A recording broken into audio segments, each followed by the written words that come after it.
बास्नारे घर महकी उठिबो जेबे आपण माने बिना प्याज रसुण रे जह्नी आलूर एई रेसिपी को तैयारी करिवे। जह्नी आलू रे तो आपण माने बहुत प्रकार रेसिपी बनैथिबे, हेले थरे एमिति मुग डाली देकी जह्नी आलू घांट बनातु। से अरुआ भात हो बा उषुना भात हो, रुटी हो बा परोटा हो, सबुथिरे खाइबा पई भारी स्वादिया लागिबो। नमस्कार, लता ओडिया किचन रे आपण समस्तंकु अनेक अनेक स्वागत। आज रेसिपी बनिया पई प्रथमे फ्लेम ऑन करके बसेबा गोटे कड़े गरम हो गला परे मेजरिंग कप रे मापिकी आधा कप बा 100 ग्राम रो दबा मुग डाली। एठी मु मार्केट रे मिलुथिबा कंचा मुग डाली नेइची। जेहेतु मुग डाली कंचा अछि, टेस्ट भला आसिया पई मुग डाली को हल्का लाल कलर हला पर्यंत मु भाजी नउची। आपनक पाखरे जदि देसी भजा मुग डाली थिबो ताको भाजीबा दरकार नाही। तो देखंतु हल्का लाल कलर हे गलानी, आठो अधिका लाल करके भाजीबा दरकार नाही। एई भली हे गले गैस रो फ्लेम को ऑफ करबा आ ई मुग डाली को आमे गोटे जगह को बाहर करनबा। एबे एथिरे आमे पानी दे दबा आ मुग डाली को आधा घंटा पई बतुरै नबा। आपनक पाखरे जदि समय थिबो गोटे घंटा पई मध्ये बतुरै पारिबे।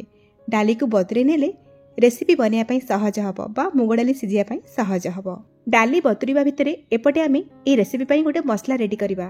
सेति पई मु नेची गोटे चमच धनिया, गोटे चमच जीरा, 2-3 खंड दालचीनी, आधा चमच गोलमरिच, 2-3टा गुजराती। ए सब गोटा मसला को आमे लो टू मीडियम फ्लेम रे किछि समय पई भाजी नबा।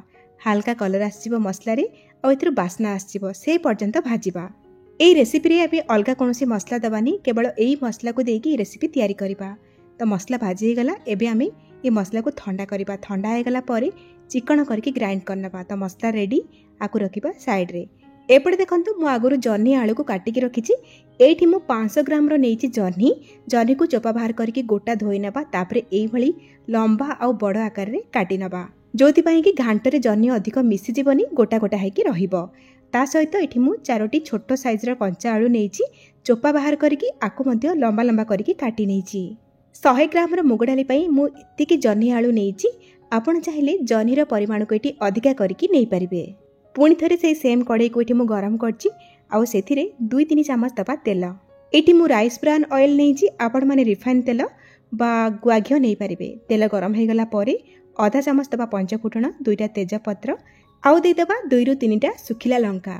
भल बास्ना पई आमे 3-4 पिंच हेंगु पकेइबा। लो टू मीडियम फ्लेम रे एसब को किछि सेकेंड पई भाजी नबा। बास्ना आसीबो आ फुटण हमर भल भाबरे फुटी जिवो सेही पर्यंत भाजीबा। एबे आमे एथिरे गोटे बड़ा चमच दबा अदा कोरा, आपण माने अदा को मध्य छेचिकी नै परिबे। अदा को आमे फुटण सहित किछि सेकेंड पई भाजी नबा। बेसी समय पर्यंत अदा को भाजीबा दरकार नाही। अदारु बास्ना आसी गले आमे काटी रखिथिबा आलू को प्रथमे एथिरे दबा। दर्शक बंधु, आज रेसिपी जदि आपनको पसंद आछि वीडियो को लाइक करिवे, शेयर करिवे। चैनल ले जदि आपण माने नुवा ताले प्लीज सब्सक्राइब करनेबे। फेसबुक पेज रे देखुतिले फॉलो तो निश्चय करिवे। आलू को आमे लो टू मीडियम फ्लेम रे 3-4 मिनिट पर्यंत भाजी नबा। आलू ऊपर हल्का हल्का कलर आसीबा दरकार।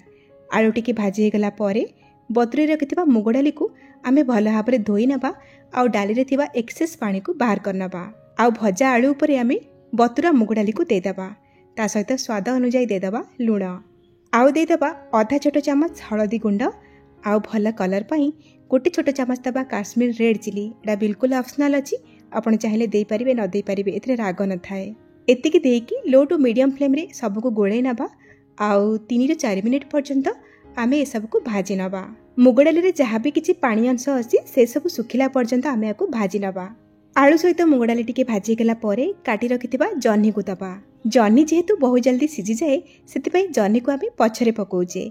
एबे आमे गैस रो फ्लेम को मीडियम हाई कर दबा आ जह्नी को पुणी थरे मुग डाली आलू सहित आउ 3-4 मिनिट पर्यंत भाजी नबा। जह्नी रो जेहेतु टिके पानी बाहरिबो सेति पई मीडियम हाई फ्लेम रे जह्नी को भाजीबे। आ 3-4 मिनिट परे जह्नी रो परिमाण आपनको कम लागिबो, जानिबे जह्नी भाजी हे गला। एई समय रे आमे पानी दबा। एठी मु 2-3 ग्लास गरम पानी देइछि। एठी आमे झोल करूने, एठी आमे घांट तयारी करछि जहाके लटपटिया हाइकी रहिबो। जेहेतु मुग डाली को आमे बतुरै कि नै जे डाली अति शीघ्र सिझी जिवो। मुग डाली जह्नी आलू सिझिया पई जेतिकी पानी दरकार हबो सेही हिसाब रे देखिकी पानी देबे। पानी देकी गोळै सला परे हाई फ्लेम रे गोटे फुटा आसला पर्यंत फुटेबा। जेतेबेले एई भली फुटी जिवो गैस रो फ्लेम को मीडियम करबा आ घोड़े की 4-5 मिनिट पर्यंत सिझेबा। पाखापाखि 5 मिनिट पर एठी मो कवर काढ़ी आपनको देखौछि। देखि परथुवे पानी जहा देइथिले से सुखी आसलानी ତା ସହିତ ମୁଗ ଡାଲି ଆମର ଅଧାରୁ ଅଧିକା ସିଝି ଆସିଲାଣି ବା ଦର ସିଝା ହେଇ ଆସିଲାଣି। ତ ଏଇଠି ଆମେ ମୁଗ ଡାଲିକୁ ଚେକ୍ କରିବା। ଏଇଠି ମୁଁ ହାତରେ ଦବେଇକି ଦେଖାଉଛି, ଦେଖନ୍ତୁ ଏ ଗୁଣ୍ଡ ହେଲା ଭଳି ହେଇଯାଉଛି, ଜାଣିବେ ଦର ସିଝା ହେଇଗଲା। ଏବେ ଆମେ ଗୋଟେ ବଡ଼ ସାଇଜ୍ର କଟା ହେଇଥିବା ଟମାଟୋ ଦେବା, ତା ସହିତ 2ରୁ 3 ଚାମଚ ଦେବା ଫ୍ରେଶ୍ ନଡ଼ିଆ କୋରା। ଏମିତି ତ ନଡ଼ିଆ କୋରା ଅପସନାଲ୍ ଅଛି, କିନ୍ତୁ ନଡ଼ିଆ କୋରା ଟିକେ ଦେବେ ଭଲ ଲାଗିବ, ଯେହେତୁ ବିନା ପିଆଜ ରସୁଣରେ ତିଆରି କରୁଛେ। ଆଉ ଏମିତିରେ ବି ମୁଗ ଡାଲି ସହିତ ନଡ଼ିଆର କମ୍ବିନେସନ୍ ବହୁତ ବଢ଼ିଆ ହେଇଥାଏ। ଏତିକି ଦେଇକି ଭଲ ଭାବରେ ଗୋଳେଇ ନେବା। ଯଦି ଆପଣଙ୍କୁ ଏଇ ଷ୍ଟେଜ୍ରେ ପାଣି ଟିକେ କମ୍ ଲାଗୁଥିବ ତାହେଲେ ଗରମ ପାଣି କରିକି ଆଉ ଟିକେ ଦେଇପାରିବେ। ଯେହେତୁ ଏବେ ପର୍ଯ୍ୟନ୍ତ ମୁଗ ଡାଲି ସିଝିନି, ସେଥିପାଇଁ ପୁଣି ଥରେ କଭର କରିକି ଆଉ 4-5 ମିନିଟ୍ ପର୍ଯ୍ୟନ୍ତ ମିଡ଼ିୟମ୍ ଫ୍ଲେମ୍ରେ ସିଝେଇବା। ତରକାରୀ ସିଝିବା ଭିତରେ ମୋତେ ପାଣି ଟିକେ କମ୍ ଲାଗିଲା, ସେଥିପାଇଁ ମୁଁ ଆଉ 1 ଗ୍ଲାସ୍ ଗରମ ପାଣି ଦେଇଥିଲି। ଆଉ 5 ମିନିଟ୍ ଖଣ୍ଡେ ସିଝିଲା ପରେ ଏଇଠି ଆପଣମାନେ ଦେଖିପାରୁଥିବେ ଡାଲି ସିଝି ଆସିଲାଣି। ସିଝିଛି କିନ୍ତୁ ଗୋଟା ଗୋଟା ହେଇକି ଅଛି, ଏମିତି ହିଁ ରଖିବେ। ଅତ୍ୟଧିକ ମୁଗ ଡାଲି ସିଝିକି ଲାଳୁଆ ହେବା କଥା ନୁହେଁ, ଧ୍ୟାନ ରଖିବେ। ଦେଖନ୍ତୁ ମୁଁ ପୁଣି ଥରେ ଚେକ୍ କରିକି ଦେଖାଉଛି, ଦେଖନ୍ତୁ କେତେ ସୁନ୍ଦର ଭାବରେ ସିଝିଛି କିନ୍ତୁ ମିଶି ଯାଇନି। ଏଇଭଳି ହିଁ ରଖିବେ, ଖାଇବାକୁ ଭଲ ଲାଗିବ। ଯେହେତୁ ଜହ୍ନିକୁ ଆମେ ବଡ଼ ବଡ଼ ଖଣ୍ଡରେ କାଟିକି ନେଇଥିଲେ, ସେଥିପାଇଁ ଜହ୍ନି ଅଧିକ ସିଝିକି ମିଶି ଯାଇନି, ସିଝିଛି କିନ୍ତୁ ଗୋଟା ଗୋଟା ହେଇକି ଅଛି। ଆଳୁ ମଧ୍ୟ ଭଲରେ ସିଝି ଯାଇଛି। এই ଷ୍ଟେଜ୍ରେ ଆମେ ପୂର୍ବରୁ ତିଆରି କରି ରଖିଥିବା ମସଲାକୁ ଦେବା। ସବୁ ମସଲା ଦେବାନି, ମସଲା ଅଧିକା ହେଇଯିବ। ମୁଁ ଏଠି 1.5 ଛୋଟ ଚାମଚ ମସଲା ଦେଉଛି। ମସଲା ବଳିଗଲେ ଆପଣମାନେ ଯେକୌଣସି ତରକାରୀରେ ମସଲାକୁ ବ୍ୟବହାର କରିପାରିବେ, ଖାସ୍ କରିକି ବିନା ପିଆଜ ରସୁଣ ରେସିପିରେ। ଏବେ ଆମେ এই ଷ୍ଟେଜ୍ରେ 2ଟା କଟା ହେଇଥିବା କଞ୍ଚା ଲଙ୍କା ଦେବା, ତା ସହିତ କିଛି ଧନିଆ ପତ୍ର କାଟିକି ପକାଇବା, ଆଉ ଅଧା ଛୋଟ ଚାମଚ ଦେବା ଚିନି। ଚିନି ଦେଲେ ମିଠା ଲାଗିବନି, ଟେଷ୍ଟ ବାଲାନ୍ସ ହେଇକି ରହିବ। ତା ସହିତ ଭଲ ବାସ୍ନା ପାଇଁ ଆମେ 1 ଛୋଟ ଚାମଚ ଗୁଆ ଘିଅ ଦେବା। ପୁରା ମନ୍ଦିର ତରକାରୀ ପରି ବାସ୍ନା ହେବ। ତ ଏତିକି ଜିନିଷ ଦେଇକି ଭଲ ଭାବରେ ଗୋଳେଇ ନେବା ଓ ଆଉ 2 ମିନିଟ୍ ପାଇଁ ମିଡ଼ିୟମ୍ ଫ୍ଲେମ୍ରେ ଫୁଟେଇ ନେବା। ଫୁଟିଗଲା ପରେ ତିଆରି ହେଇଗଲା ମୁଗ ଡାଲି ଦିଆ ଜହ୍ନି ଆଳୁର ଏଇ ଘାଣ୍ଟ। ଏବେ ଆମେ ଗ୍ୟାସ୍ର ଫ୍ଲେମ୍କୁ ଅଫ୍ କରିନେବା। ତ ଏହାର କନସିଷ୍ଟେନ୍ସି ଆପଣମାନେ ଏଠି ଦେଖିପାରୁଥିବେ, ଲଟପଟିଆ ବା ମେଞ୍ଚା ମେଞ୍ଚା ହେଇକି ଅଛି, ଏମିତି ହିଁ ରଖିବେ। କିନ୍ତୁ ଧ୍ୟାନ ରଖିବେ ଆଠୁ ଅଧିକା ଶୁଖିଲା କରିଦେବେନି, ଯେହେତୁ ମୁଗ ଡାଲି ସିଏ ବି ଟିକେ ପାଣିକୁ ଟାଣିବ। ତ ଏଇଭଳିଆ କନସିଷ୍ଟେନ୍ସି ରଖିବେ, ତାହେଲେ ଆପଣମାନେ ମଧ୍ୟ ଯେକୌଣସି ଓଷା ବ୍ରତରେ ଏଇଭଳି ବନାନ୍ତୁ। କେମିତି ଲାଗିଲା ଆପଣଙ୍କ ଅନୁଭୂତି ମୋ ସହିତ ସେୟାର କରନ୍ତୁ।